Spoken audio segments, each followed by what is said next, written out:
it's Gigi and it's story time. Are you guys ready? I miss you so much.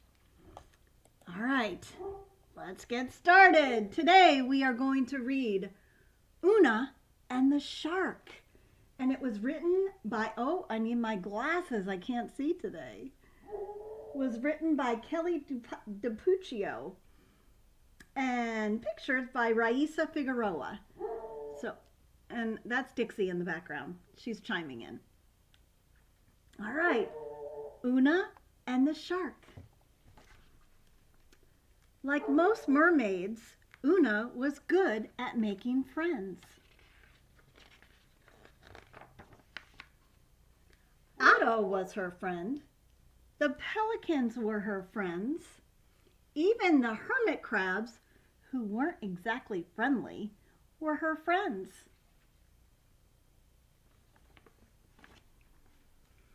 So when Oona met Stanley, she hoped he would be her friend too.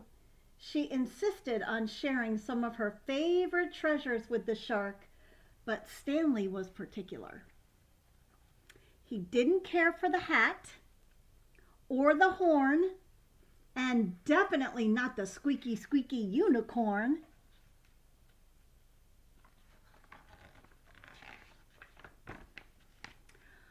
Oona was an inventor.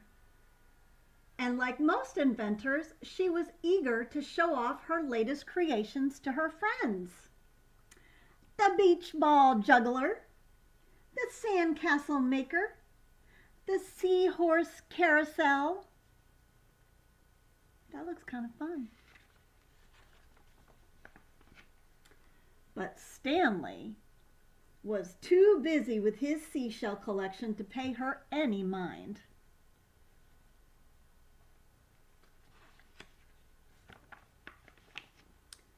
That just confused Oona and made her more determined to impress the shark. So she built new inventions, bigger, bolder, louder inventions.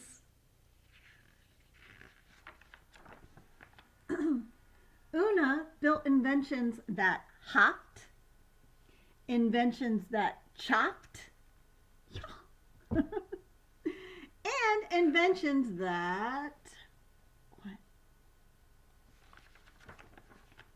popped. But all that noisy hopping and chopping and popping just made Stanley angry. Ooh, he looks very angry. By and large, mermaids are stubborn, and Oona was no exception. So what she did next was exactly what any other mermaid would have done under the circumstances.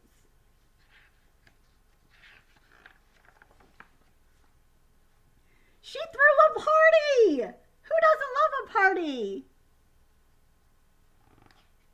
Oh, look at the shark.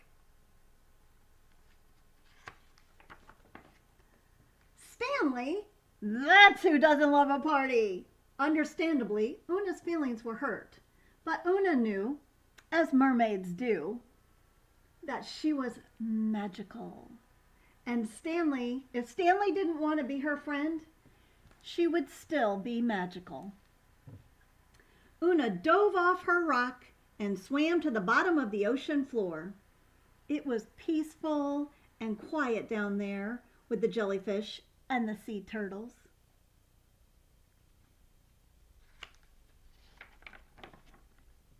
It was peaceful and quiet. Yes, of course. Why hadn't she figured it out sooner? The horn, the inventions, the party, Stanley didn't like noise or distractions or crowded bouncy castles. Something twinkled in the sand, catching Oona's eye. Sea glass. It gave her an idea. Oona returned to her workshop. She drew up plans with Otto. She took measurements with eels, and she gathered tools and supplies with her land friends. By the light of the lanternfish, Oona worked late into the night.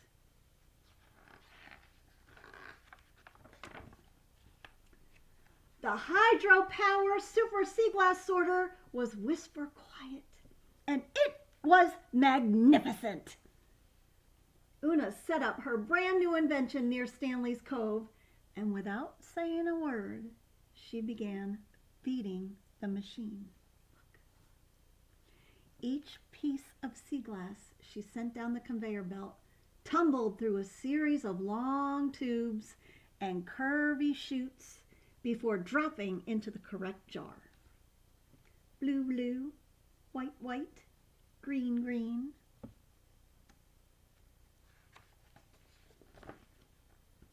The curious shark watched from a safe distance.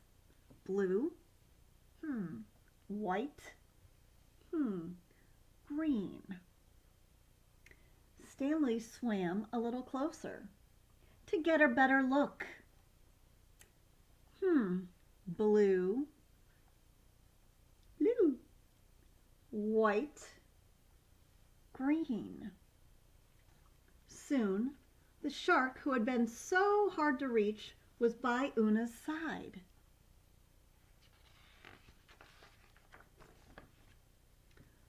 Would you like to help? She asked Stanley. Stanley nodded. Blue, white, green. Oona smiled. Stanley smiled back. The two of them played side by side. They were quiet together.